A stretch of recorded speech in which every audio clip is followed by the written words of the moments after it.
get started on doing some changes to this painting, Wings of Eagles. I've been working on it off and on for 21 months. And so we're going to get started. Probably I'm going to start eliminating some of these trees back here with my hand brush, and then later I'll go in with an airbrush. Going to making some changes to the bush here, the shape of it slightly, and then maybe we'll get to widening this foreground pine tree, mid-sized pine tree there. So I want to make the trunk thicker and make it a little bit more dynamic with some peeling bark. So those are kind of the goals for today.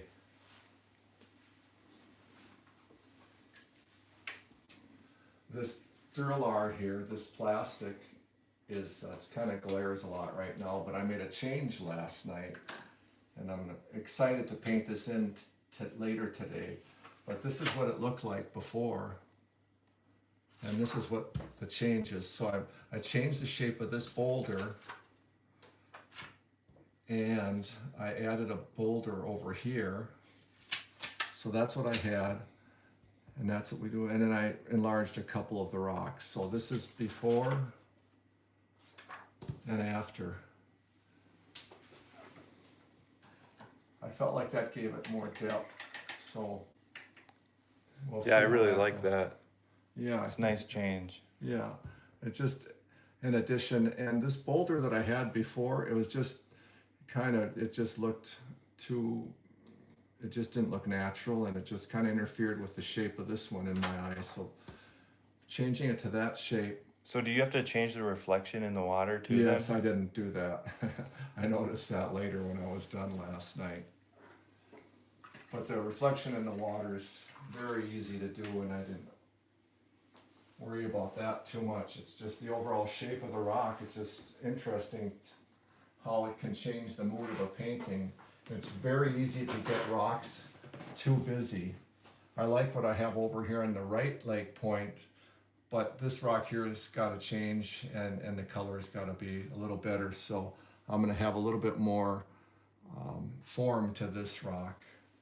And then this will be touched up here as well. But my main task right now is I'm going to try to bring some depth to this bush. And I did this bush pretty quick when I was revising it and enlarging it. So what I do is I'll start blocking out, just kind of taking and just painting right over what I did.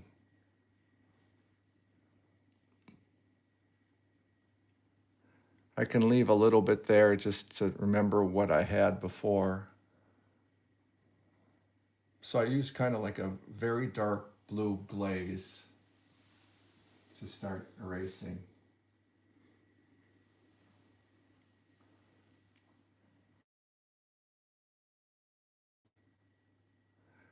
Another thing fun about this is sometimes you end up using some of that by you wipe off a little bit.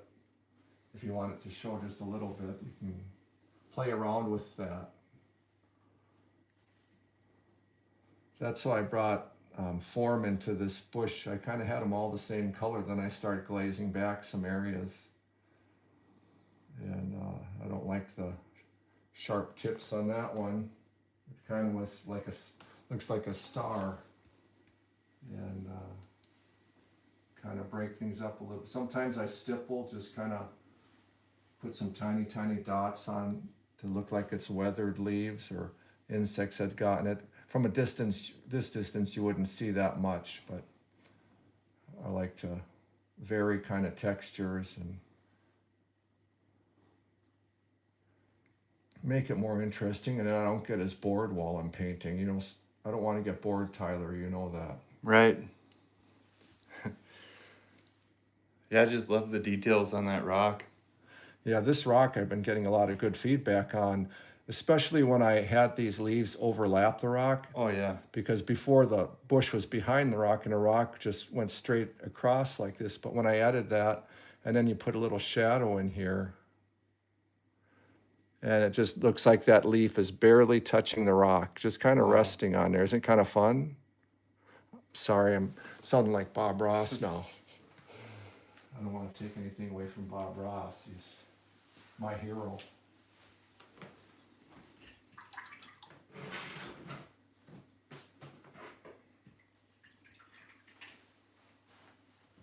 Okay. Now I kind of, after I did some dark glazing on that leaf, I don't really want, I'm not going to want this one for sure.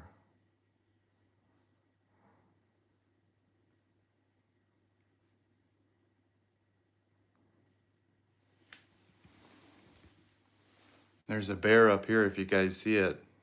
Yeah. And then a little cub. Mama bear, she's babysitting the baby bear here. And then the one that's has ADD or something is up in the tree there.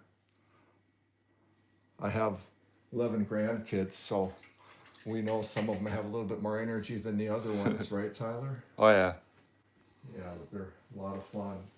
It's fun to, when they come over, I have my painting kits for the grandkids, and they do a lot of painting. All of them are good. All of them have a different way of approaching things.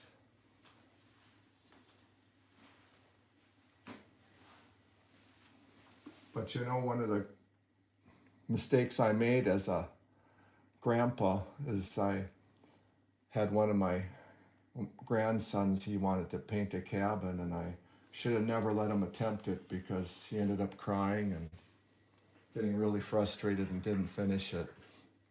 So I learned my lesson. I don't let the grandkids start on something too complicated. Sometimes they want to paint like grandpa right away, and then they're not happy because it takes years of, it takes years to develop things, and no matter how talented they are at a young age, they have to kind of be patient and keep learning.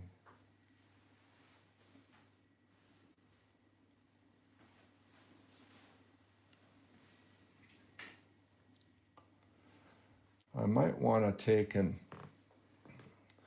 maybe, I'm going to look at a couple of my references. I need some inspiration for this corner of the painting. And you know what else? I don't have my painting glasses on. So I'm going to look at some references here.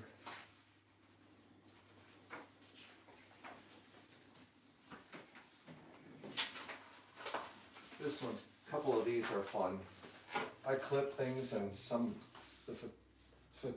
different photographers over the years that have taken pictures or magazines I've clipped, I get inspired looking at some shapes, and I don't use exactly what they have, obviously, but sometimes I'll put 3 different references in my hand and glean off of some of the different shapes that are in a bush. And then I like the leaves on this one, so I'm going to look at this one.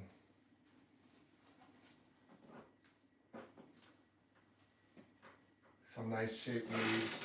I've taken a lot of photography myself, so whatever, if I find something in a book that inspires me, I'll get inspired with that, or use my own photography. And if it's a specific thing like an animal or a bird, or I don't paint a landscape just the way it is for a photographer to take. I'm not going to compete with all the great photographers around the world. I try to mix things up so it's my own idea, which takes longer. But I purchase the rights to use different birds and animals from different photographers around the country. But I let all my books and clippings inspire me to do creative things. I'm going to start off with a really light color.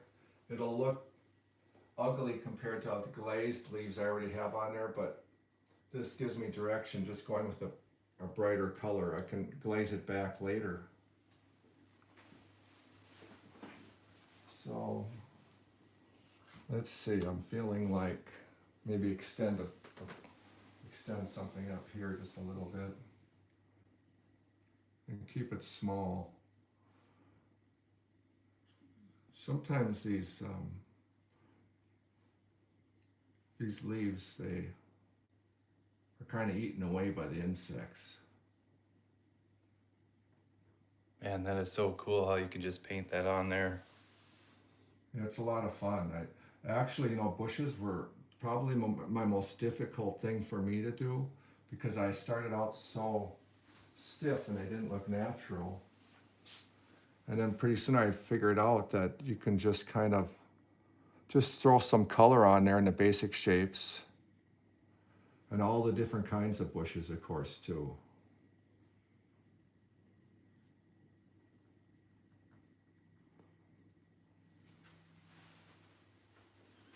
Did you have any painting classes, Tyler, in high school?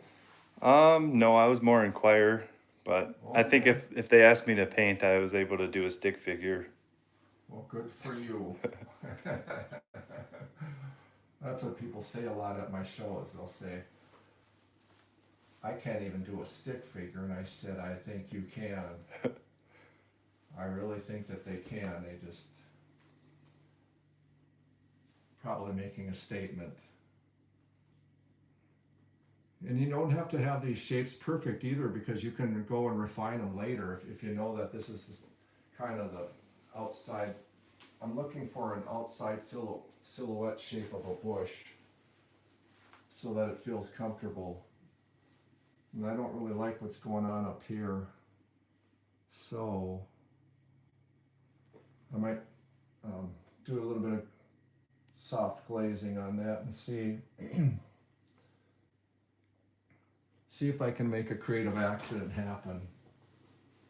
And these leaves are just too big. They should be smaller back here like this because this is on the back side of the bush unless I drew in a long trunk to this or long branch. Maybe I could experiment and just see. If I put this in like this, it's coming down, maybe overlaps a couple of them. I may push that leaf back there. Now this one's kind of hurting a little bit, but that's okay. I'll forget about this one here and not worry about that for now. But I think it's kind of nice to be able to see some of the structure of the bush. And sometimes doing angular lines give it more gnarly feel to it.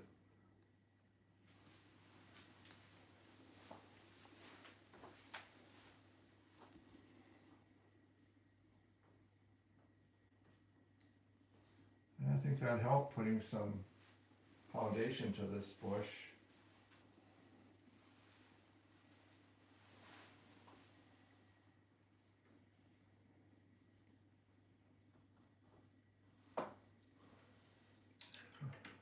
I can make some adjustments, but I think that helps. And what I like to do, if I want to save an area or just see what it looks like, I'll wet it a little bit after I put it on there and then wipe off a part. I probably don't want to have the branch showing over. I want this area here to kind of be coming out towards the viewer. So I'm going to glaze a little darker area underneath here.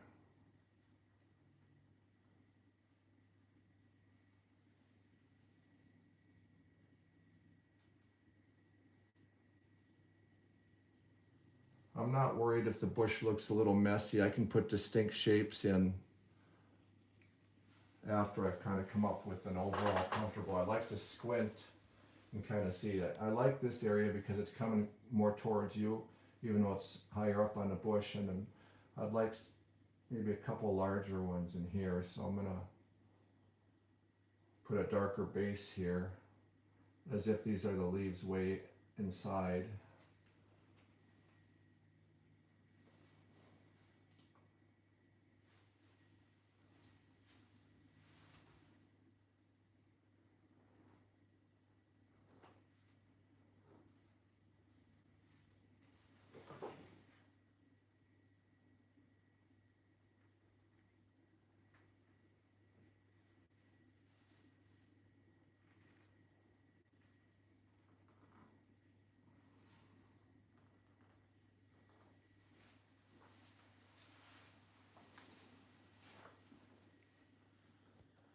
of times I'll do something and then a couple hours later I don't like it, so I just change it. Just paint over it.